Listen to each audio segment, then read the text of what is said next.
Deməli 9-cu siniflər üzrə keçirilən güvən sınağı imtahanını izah edirəm. Birinci sualda deyir ki, nöqtələrin yerinə uyğun gələn ifadələri müəyyən edin. İnsanın hansı orqanında parazitlik edən? Əlbəttə ki, burada baxırıq ki, biz bilirik ki, insanın askaritdən söhbət gedirsə, askaritdə nə olunur? Söhbət burada askaritdən söhbət gedirsə, askarit insanın hansı bağırsağında olur? Nazik bağırsağında. İnsanın nazik bağırsağında parazitlik edən hansı sinfinin nümayəndəsi olan?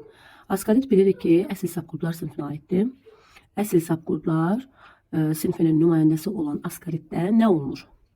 Orqanlara baxırıq, həzm sistemi yazıb, bir də tənəffüs sistemi yazıb. Biz bilirik ki, askaritdə həzm sistemi var. Və hətta demişdik ki, ilk dəfə anal dili askaritdə yaranıb. Və biz burada cavab olaraq götürürük tənəffüs sistemi. Cavabımız olur 6, 2, bir də 5. C variantı. 2-də deyir ki, paxla bitkisinin çiçəyindəki avarlardan birini qoparsaq, bu çiçəkdə sərbəst ləçəklərin sayının bitişik ləçəklərin sayına nisbəti neçə olar? Paxla bitkisi paxlalar fəsləsinə aiddir və biz orada çiçək düsturuna əsasən bilirik ki, K5, L5, Y10, D1-dir. Və burada ləçəklərdən ikisi bitişikdir, üçü sərbəstdir. Avarlardan birini qoparsaq deyirsə, orada bir yelkən var, bir sərbəst yelkən var, 2 avar var, bir də bitişik qayıqcıq var. Toplamda 5 dənə ləçək var. Avarlardan birini qoparsaq və orada 3 dənə sərbəst etsə, 2 avar, 1 yelkən ləçəkləri sərbəst etsə, onlar avarlardan birini qoparsaq qalır 2 dənə sərbəst ləçək. Biri yelkən olacaq, biri də avar olacaq. Bitişik ləçəklərin sayına nisbəti, 2-nin 2-yə nisbəti, orada da ixtisar gedəcək, olacaq 1-in 1-ə nisbəti. Sizə deyir ki, verilən canlılardan hansı işıqda üzüm maddələr sintez edir və bu zaman ətraf mühitdə oksigen xaric olunur. Və biz bilirik ki, bu proses fotosintezi xatırladır. Yəni fotosintezdən söhbət gedir. İşıqda üzüm maddələr sintez edir və bu zaman ətraf mühitdə oksigen xaric olunur.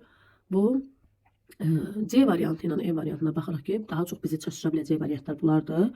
Yaşıl bakteriya, bir də siyanobakteriya. Niyə? Çünki bunların ikisində də üzüm maddənin əmələ gəlməsi prosesi gedir.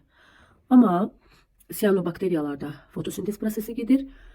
Yaşıl bakteriyada isə üzüm maddə əmələ gəlsə də, onlarda ətraf mühitdə oksigen xaric olunmur. Burada cavab E variantı olacaq. Keçək 4-ə. Düzgün bəndi müəyyən edin.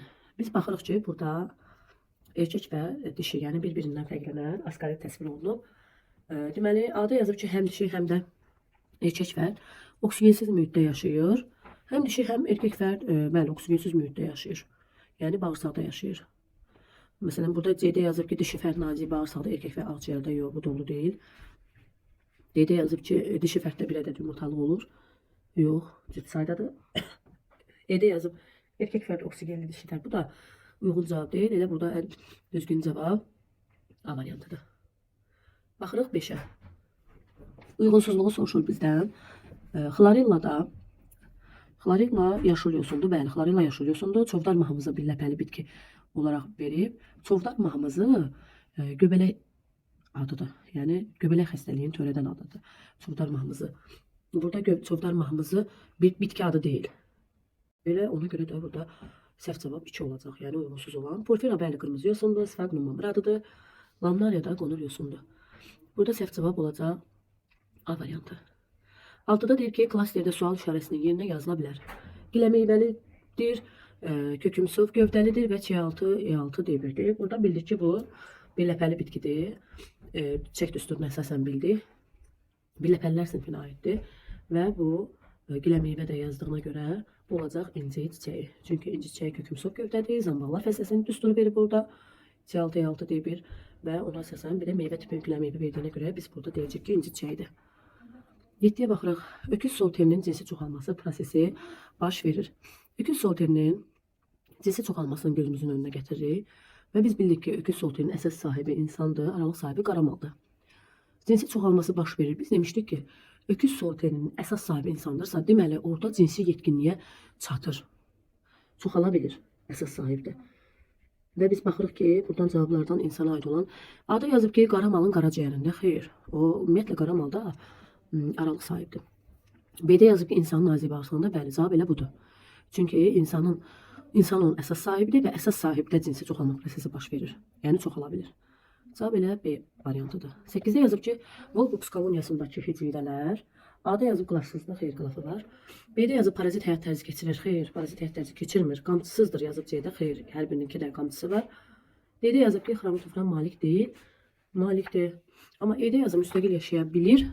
Onlar koloniya, müstəqil koloniya halında yaşasa da bəzən müstəqil də yaşaya bilirlər. Cavab burada E variantıdır. Növbəti sual, 9-cu suala baxırıq. 9-cu sualda deyir ki, bir saplaq üzərində yarpaq ayalarının sayı lobiyada X verib, toz ağacında Y, et burnunda Z. Gəlin baxaq görək bunlar necə yarpaqdır. Lobiya üçərdir, toz ağacı sadədir. Et burnunda isə deməli mürəkkəb yarpaqdır, lələkvari. Və minimum yarpaq ayalarının sayı soruşursa, toz ağacında bir ayaya bir dənə yarpaq birləşir. Lobiyada 3 dənə yarpaq birləşir. İt burnuda isə qızıl gül kimi 5-dən 5-də ola bilər, 7-də ola bilər. Yəni bir ayaya, bir saplağa yarpaq ayaları ən azı 5, 7 və yaxud da çox birləşə bilər. Deməli ən az bir saplağa bir yarpaq, sadə yarpaq olan toz ağacıdır. Yəni Y-dədir. Y ən az olacaq. İkinci yerdə lobiya olacaq X və ən çox isə Z-də olacaq. Bu da cavab variantı uyğun gəlir C variantına. Onda deyir ki, sxemdə X ilə işarə olunmuş bitki adıdır. Baxaq, X bitkinin kökü var, toxumu var, gövdəsi var, meyvəsi yoxdur, yarpağı var, çiçəyi yoxdur. Meyvə və çiçəyi olmayan, amma kökü, toxumu olan çılpaq toxumlardır. Və elə burada da cavab D variantını götürürük. Yəni biz burada nəyə fikir veririk? Meyvəsi yoxdur, çiçəyi yoxdur. Deməli bu örtülü toxumlu deyil. Toxum sözündən tuturuq ki, toxum varsa və meyvə və çiçəyi yoxdursa, bu mütləq çılpaq toxumlu olacaq. Onda cavab D-dir. 11-ə baxırıq. Şəklə əsasən düzgün bəndə müəyyən edin. Biz burada baxırıq ki, deməli birinci küləklə yayılan bitkidir. Səhvləmirəmsə cökə ağacı olmalıdır, onun toxumlarıdır. İkinci isə it xiyarıdır və bunlar necə yayılır? Əlbəttə birinci küləklə yayılır. Sırğa şəkilli çiçək qrupu olan meyvə, yəni havada bu küləklə yayılır. İkincidə isə öz-özünə yayılır. Yəni yetişir, partlayır və püskürdür toxumların. Burada da cavab olacaq. Deməli, küləklə bir də öz-özünə E variantı. Cavab E variantı. 12-ci suala ağac gövdəsinin daxili qatında olmur. Ağac gövdəsinin daxili qatında olmayan verib burada mexaniki toxuma biz bilirik ki, deməli odunda və məsələn biz oduncaqda daha doğrusu ağac gövdəsinin daxili qatı hansı qatlardan ibarətdir? Qabıq, kambi, oduncaq, özək düzdür. Qabıqda deməli ötürücü toxumaya da rast gəlinir. Çünki orada flaym əlifləri olur. Qabıq, kambidə törətçi toxum olur. Törətçi toxuma ikinci adı meristem toxumasıdır. Qabıq, kambi, oduncaqda mexaniki toxuma olur. Özəkdə də ötürücü toxumaya rast gəlinir. Burada ola bilər ki, cavab olsun parenxim toxuma. Çünki parenxim toxuma fotosintez edici toxuma mənasında olur. Bu da rast gəlinir deməli yarpaqlarda. Mexaniki toxuma oduncaqda olur. Örtük toxuma ilə ötürücü toxuma qabıqda olur. Meristem toxuma da kambi hissəsində olur. Daxili qatında olmur. Olmur, yox, üzr istəyirəm.